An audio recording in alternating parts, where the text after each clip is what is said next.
नमस्कार दोस्तों, आप सभी का अपने YouTube चैनल आशा स्टडी पॉइंट पर स्वागत करता हूं। दोस्तों, आज का हमारा टॉपिक होगा बहुत ही छोटा है लेकिन महत्वपूर्ण है। अभी तक आप लोग देख रहे थे लगातार एक व्यक्ति आ रहे थे। दिल्ली सल्तनत से ही इनकी शुरुआत हो गई थी अमीर खुसरो के बारे में। अमीर खुसरो एक हमारे ऐसे व्यक्ति रहे हैं जो 8 सुल्तानों के दरबार में रहे हैं, या किसी किसी किताब में 7 भी देता है, तो कंफ्यूजन नहीं होना है आपको। फिलहाल अगर हम बात करें उनके बारे में अमीर खुसरो से संबंधित, तो कुछ महत्वपूर्ण बिंदु बनते हैं। ऐसा माना जाता है कि बलबन से लेकर मोहम्मद बिन तुगलक के शासनकाल तक इनका राज दरबारी कवि के रूप में प्रसिद्ध रहे।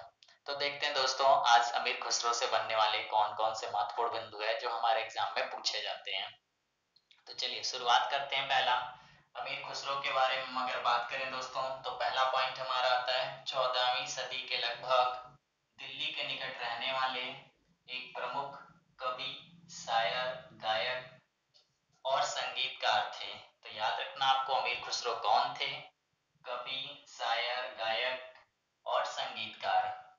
तो कहीं ना कहीं क्वेश्चन अमीर खुसरो से जब भी बनता है तो क्वेश्चन पूछा जाता है अमीर खुसरो का मुख्य व्यवसाय, अमीर खुसरो किस लिए प्रसिद्ध थे? तो अमीर खुसरो इनका कवि के रूप में, शायर के रूप में, गायक के रूप में और संगीतकार के रूप में प्रसिद्ध थे।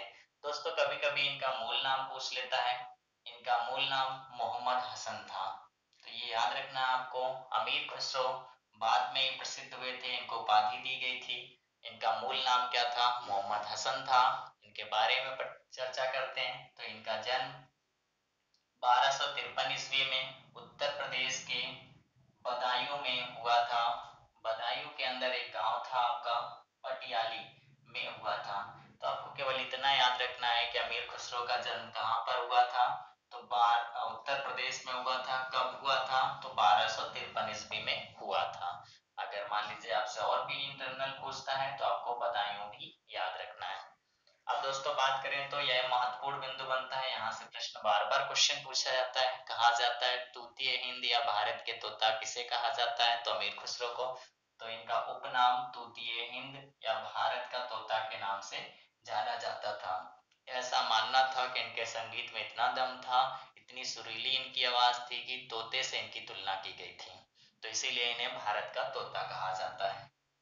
याद रखना आपको, कई बार पेपर में प्रश्न आया है। यहाँ से क्वेश्चन पूछा गया तूतीय हिंद की उपाधि इनमें से किसे दी गई, या तूतीय हिंद के नाम से किसे जानते हैं, या भारत का तोता किसे कहते हैं? तो अमीर खुसरो को कहते हैं। अब दोस्तों बात करें तो मैंने आपको सूफी आंदोलन पढ़ाया था। वहां पे मैंने चिश्ती संप्रदाय बताया था। वहां चिश्ती संप्रदाय में निजामुद्दीन औलिया के बारे में बताया था।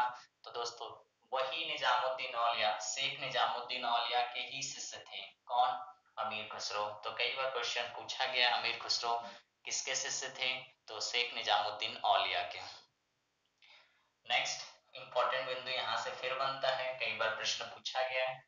इन्होंने सितार, तबला के आविष्कार के साथ साथ कव्वाली गायन का भी आरंभ किया था। तो याद रखना दोस्तों, कई बार प्रश्न पूछा गया है सितार का आविष्कार किसने किया या तबला का आविष्कार किसने किया? तो ये अमीर खुसरो ही थे जिन्होंने सितार और तबला का आविष्कार किया था। इसके साथ साथ कव्वाली गायन का भी शुरुआत किया था। आप सभी लोगों ने देखा होगा, कव्वाली गायन के बारे में सुना होगा।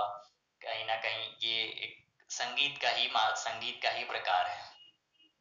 अब दोस्तों बात करें नेक्स्ट, तो अमीर खुसरो ने, जैसा कि मैंने पहले आपको बताया था, बलबन से लेकर मोहम्मद तुगलक तक 8 सुल्तानों के दरबार में रहे। तो याद रखना होगा आपको, बलबन से इनकी शुरुआत होती है और मोहम्मद बिन तुगलक तक रहते हैं।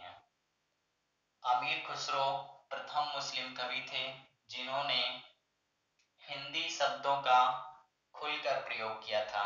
तो ये आपको ध्यान रखना है, अमीर खुसरो एक ऐसे मुसलमान कवि थे जिन्होंने अपने संगीत में या गायन में या शायरी में हिंदी का खुलकर प्रयोग किया था, और खड़ी बोली का जनक के रूप में भी इन्हें जाना जाता है।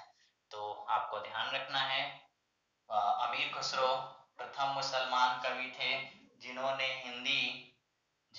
हिंदी शब्दों का प्रयोग खुलकर किया था, और इनकी मृत्यु 1325 ईस्वी में हुई थी।